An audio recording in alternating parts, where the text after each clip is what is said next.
Hello students, welcome to brilliant minds. I am Aarti, your maths teacher. आज हम start करेंगे अपनी एक्सरसाइज 10A क्वेश्चन नंबर 5 से।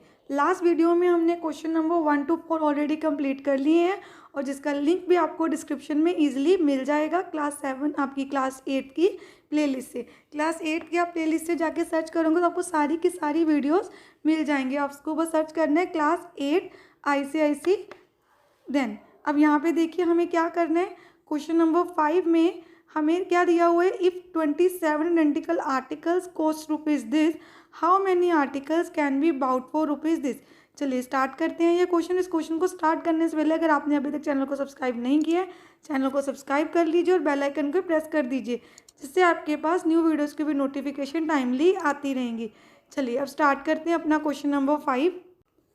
अब देखिए क्वेश्चन नंबर 5 में हमें क्या दिया हुआ है, if 27 identical article cost rupees this, how many articles can be bought for rupees this.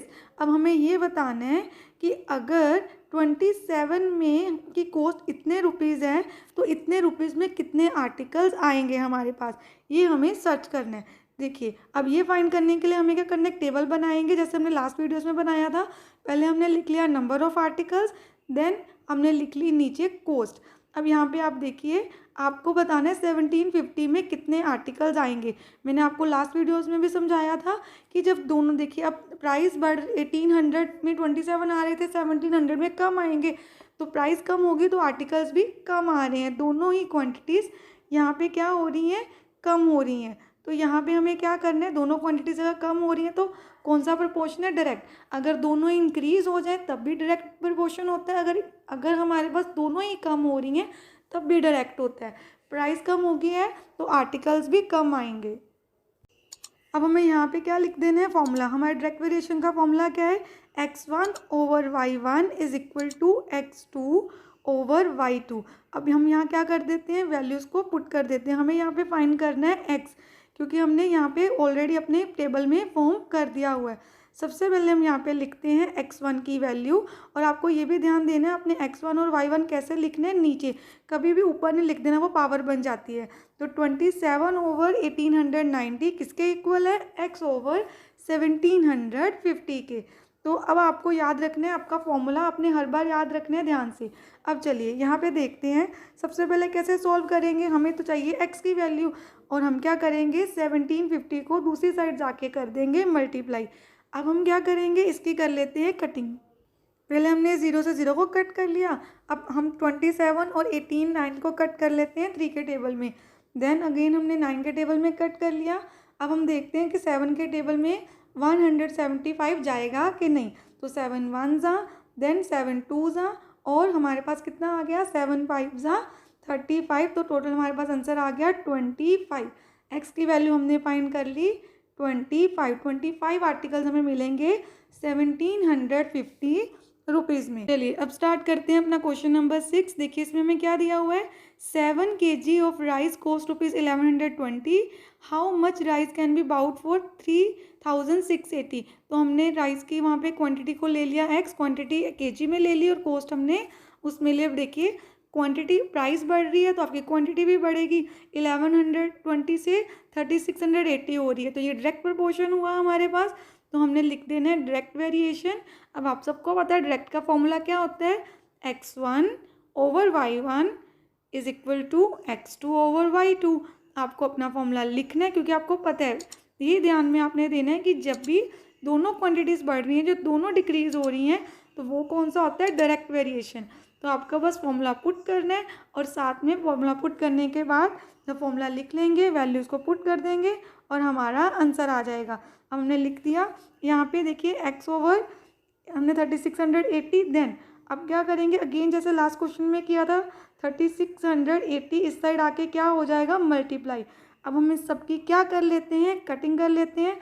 सबसे पहले 0 को 0 से कट कर देते हैं। देन 7 के टेबल में ये जा सकता है, तो 7 1 जा और 7 6 जा 42।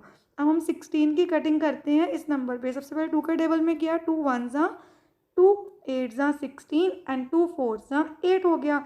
देन अब इसको हम 2 के टेबल में भी कट कर सकते हैं और 4 के टेबल में भी। सबसे पहले 2 पे कट करेंगे तो 4 आ गया, एंड देन ऊपर आ गया 92, और यहाँ पे 4 के टेबल में 4 1 ज़ा 4 और ऊपर 4 2 ज़ा 8 एंड 4 3 ज़ा 12। तो आपका x आ गया 23। इट मीन्स कितनी राइस मिलेंगे 23 kg। इट मीन्स हमें इतने रुपीज़ में मिल गए 23 kg। चलिए अब स्टार्ट करते हैं अपना क्वेश्चन नंबर 7। इसमें हमें क्या दिया है 6 नोटबुक्स की कॉस्ट है 15,156 एंड हमें कॉस्ट फाइंड करनी है 54 नोटबुक्स की। तो नंबर ऑफ नोटबुक्स बढ़ रही हैं तो उनकी प्राइस भी बढ़ेगी। तो ये भी क्या हो गया आपका डायरेक्ट वेरिएशन।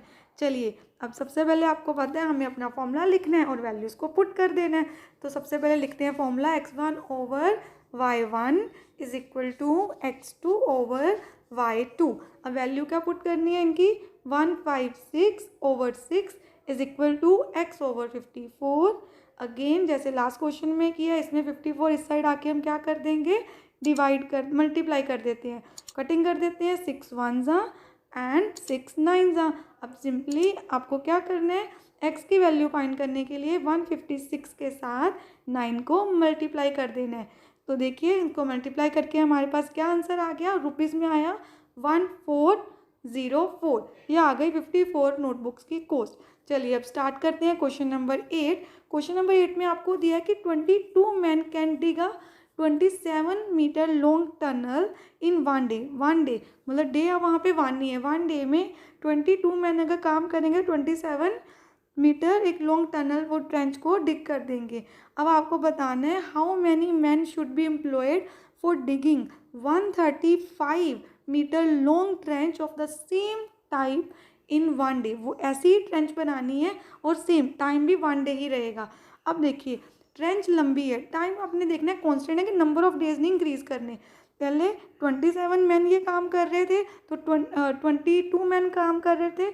अब डे वन नहीं रहा, अब 27 जब मीटर लंबी करनी थी तो हमें 22 मैन चाहिए थे। अब 135 तो बहुत ज़्यादा होता है 27 से। इतनी लंबी ट्रेंच को डिग करना है तो आपको नंबर ऑफ मैन्स भी और लगाने पड़ेंगे क्योंकि काम उसी दिन में करवाना है। तो दिन कांस्टेंट है, ये याद रखना है कि डे कांस्टेंट है, हमारे पास वो लेंथ है बढ़ रही है तो नंबर ऑफ मैन भी बढ़ाने पड़ेंगे। तो ये क्वेश्चन भी हमारा कौन सा हो गया डायरेक्ट वेरिएशन का। तो इसको भी अपने सेम फॉर्मूला से करना है जैसे हमने अपने लास्ट क्वेश्चंस किए हैं डायरेक्ट फॉर्मूला से। यहाँ पे हम लिख लेते हैं अपना डायरेक्ट वेरिएशन। फॉर्मूला पुट करते हैं x1 over y1 is equal to x2 over y2। इनकी values 22 over 27 is equal to x over 135। चलिए अब इनको सॉल्व कर देते हैं। अगेन 22 ओवर 27 इंटू 135 इस साइड आके मल्टीप्लाई हो जाएगा। अब हम कर लेते हैं कटिंग इसकी। 27 और 135 को 3 के टेबल में भी कर सकते हैं हम डिवाइड और 9 के टेबल में भी। सबसे पहले 3 के टेबल में करते हैं और यहाँ पे चला गया 9 के टेबल में 9 5 ज़ा 45। हमारा आंसर आ गया 122 इंटू 5। इतने मैन लगेंगे 135 मीटर लॉन्ग ट्रेंच को डिग करने में। चलिए स्टार्ट करते हैं question number 9। If the total weight of 11 identical article 77 kg। आपको बताना है कितने आर्टिकल्स आएंगे, how many articles of the same type would weigh 224 kg। तो अगर वेट ज़्यादा है तो नंबर ऑफ आर्टिकल्स भी क्या हो जाएंगे ज़्यादा हो जाएंगे। ये भी हमारा कौन सा हो गया डायरेक्ट वेरिएशन। चलिए अब फॉर्मूला लिख देते हैं x1 over y1 is equal to x2 over y2। Values put करते हैं 11 over 77 is equal to x over 224। अब सेम हमें 224 को इस साइड आके मल्टीप्लाई कर देना है, देन कर लेते हैं कटिंग इसकी। तो 11 के टेबल में 77 जा सकते हैं तो 11 1 ज़ा 11 7 ज़ा 7 1 ज़ा 7 3 ज़ा 21 एंड 7 2 ज़ा 14। हमारा आंसर आ गया 32। तो कितने आर्टिकल्स मिलेंगे 32 आर्टिकल्स। चलिए अब हम स्टार्ट करते हैं अपना क्वेश्चन नंबर 10। क्वेश्चन नंबर 10 में हमारे पास दो पार्ट्स हैं। A train is moving with the uniform speed 120 kilometre per hour. First part में how far will it travel. अब देखिए हमें बताया हुआ है कि 1 आवर में वो 120 किलोमीटर कवर कर लेती है। How far will it travel in 36 minute. 36 minutes में कितना ट्रैवल करेगी और 210 किलोमीटर कितना टाइम लगेगा। तो हमने बेस अपना वही लेना है जो स्टार्टिंग में हमें पता है। अब यहाँ पे हमने दो पार्ट्स में करना है। तो सबसे पहले हमने स्पीड लिख ली है ट्रेन की। अब यहाँ पे हमें लिखना है speed of train kilometre per our. हमें स्पीड कितनी दी है 120, बट हमें यहाँ फाइंड क्या करना था, फाइंड स्पीड नहीं करनी, हमें यहाँ पे फाइंड एक्चुअली में करना है डिस्टेंस, क्योंकि हाउ फार पूछा तो स्पीड की जगह हम ऊपर लिख लेते हैं डिस्टेंस। ठीक है, डिस्टेंस किस में हमें फाइंड करना है, किलोमीटर्स में। तो यहाँ पे हमारा डिस्टेंस आ जाएगा किलोमीटर्स में। हमें दिया हुआ है speed 120 kilometre per hour, which means 1 hour में कितना डिस्टेंस कवर हो रहा है, 120 किलोमीटर्स। तो ये जो हमें दिया है वो स्पीड नहीं डिस्टेंस है, किलोमीटर्स में 120, और टाइम कितना दिया हुआ है 60 मिनट। देन अब हमें फर्स्ट पार्ट में क्या फाइंड करना है कि वो अगर 60 मिनट में 120 किलोमीटर डिस्टेंस कवर कर लेती है, क्योंकि 1 आवर मीन 60 मिनट, तो फर्स्ट एंड सेकंड दोनों पार्ट्स के लिए हमें सम को सॉल्व करना है। पहले हमें सिर्फ फर्स्ट पार्ट को देखना है। जैसे सपोज उन्होंने पूछा था how far will it travel in 36 minute, तो आपने ये देखना है यहाँ पे अगर 60 मिनट में 120 जाती है तो 36 मिनट्स में कितना जाएगी। अब देखिए स्पीड तो कांस्टेंट होगी, अगर टाइम कम हो रहा है तो डिस्टेंस भी कम कवर होगा। 60 से 36 मिनट्स हो गया तो डिस्टेंस भी 120 से कम आएगा। दोनों चीज़ें कम हो रही हैं, तो ये भी आपका कौन सा प्रपोर्शन हो गया, ध्यान से देखना। देखिए 60 से 36 हो रहा है और 120 से भी जो आपका डिस्टेंस है वो कम आएगा। तो हमारे पास हमें पता चल गया दोनों ही क्वांटिटीज़ डिक्रीज़ हो रही हैं। तो हमारा क्वेश्चन है डायरेक्ट वेरिएशन का, तो इसको अपने सेम फॉर्मूला से हम सॉल्व कर देंगे, सेम फॉर्मूला अप्लाई करके। तो फॉर्मूला लगा देते हैं, x1 over y1 is equal to x2 over y2, then 120 over 60 is equal to x over 36। अब हमने क्या करना है, 36 को उस साइड जाके क्या कर देना है, मल्टीप्लाई। देन हमें x की वैल्यू फाइंड करने के लिए कटिंग करनी है, और सबसे पहले 0 से 0 कट कर लेते हैं। 6 1 जा 6 6 जा एंड 12 6 जा कितना होता है 72। हमारा आंसर आ गया 72 किलोमीटर्स। चलिए स्टार्ट करते हैं सेकंड पार्ट। सेकंड पार्ट में हमसे पूछा था in how much time will it cover this, तो अब टाइम निकालना है। इस पार्ट में आपने फर्स्ट जो वैल्यू थी उसको नहीं देखना, जो स्टार्टिंग दिया है उसी को सेकंड के साथ कंपेयर करना है कि अगर 120 में 60 होता है तो 210 किलोमीटर कितने टाइम में कवर हो जाएगा। अब देखिए वैल्यू नीचे है, वाई वेरिएबल में से ऊपर जाना चाहिए, इसलिए मैंने ऊपर मल्टीप्लाई कर दिया। 60 इस साइड आके मल्टीप्लाई हो जाएगा। अब आपको क्या करना है, वाई की वैल्यू चाहिए तो हम 120 को दूसरी साइड जाके क्या कर देंगे, डिवाइड। 0 से 0 कट गई, 6 1 जा 6 2 जा 2 1 जा 2 1 जा 0 2 5 जा 10। तो हमारा आंसर आ गया 105 मिनट्स। अब 105 मिनट्स आया है तो हम इसको चाहें तो आवर्स और मिनट्स में कन्वर्ट करके लिख सकते हैं, डैट इज़ 1 आवर 45 मिनट्स।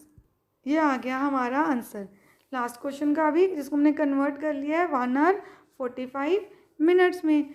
चलिए आई होप आपको हमने अब क्वेश्चन नंबर 10 के साथ साथ अपनी एक्सरसाइज 10A भी अच्छे से कंप्लीट कर ली है, एंड आई होप आपको अच्छे से एक्सरसाइज क्लियर भी हो गई होगी। इनकेस कोई डाउट है तो आप कमेंट सेक्शन में लिख सकते हो। अगर आपको वीडियो अच्छी लगी तो please like share subscribe and press the bell icon, जिससे आपके पास न्यू वीडियोज़ की भी नोटिफिकेशन टाइमली आती रहे। Thank you for watching.